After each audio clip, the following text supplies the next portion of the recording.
Course Plus. Expressway to elegant career. 2 things authentic people do and how you can be your true self. In this tutorial, I will show you 2 things that people who live their authentic selves do. You will learn how you can also be aligned with your true self. In this world where social media often encourages an image of imperfection, it can be challenging to be your true self, or at least show yourself to the world.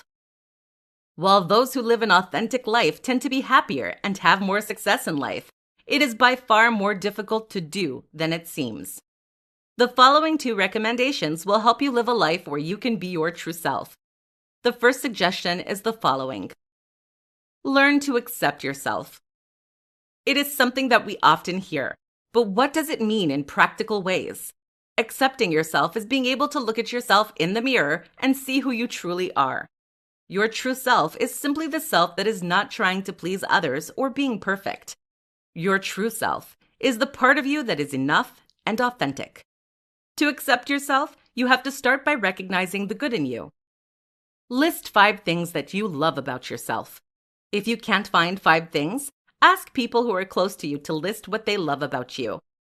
Once you've listed these 5 qualities of yourself, reflect upon them and dig deep into becoming comfortable accepting compliments about yourself. Now that you're starting to accept your qualities, try to make a list of 2 things you don't like about yourself. Explore these 2 things very deeply. Ask yourself, if those 2 things were in my best friend, would I still love that person for whom she or he is?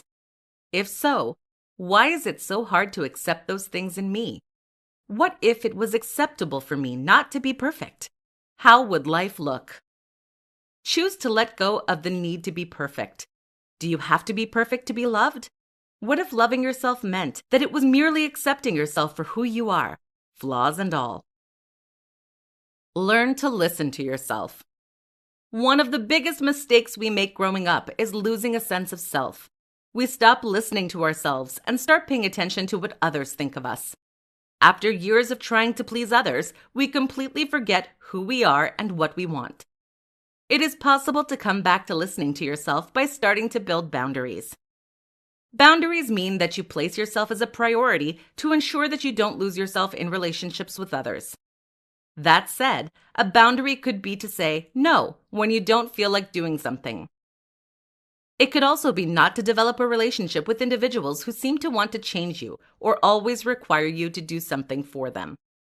By distancing yourself from people who continuously require that you feed their ego, you are slowly making space for yourself and allowing more energy to be spent for your own needs.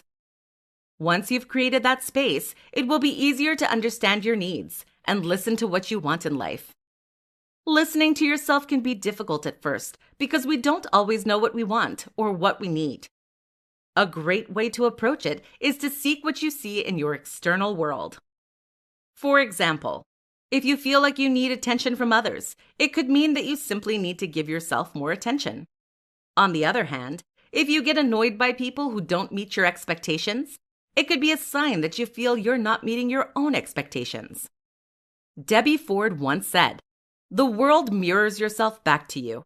If you love, nourish, and appreciate yourself internally, it will show up in your external life. If you want more love, give more love to yourself. If you want acceptance, accept yourself." It is now time for you to not only accept yourself for who you are, but also start listening to your needs and take ownership to nourish them.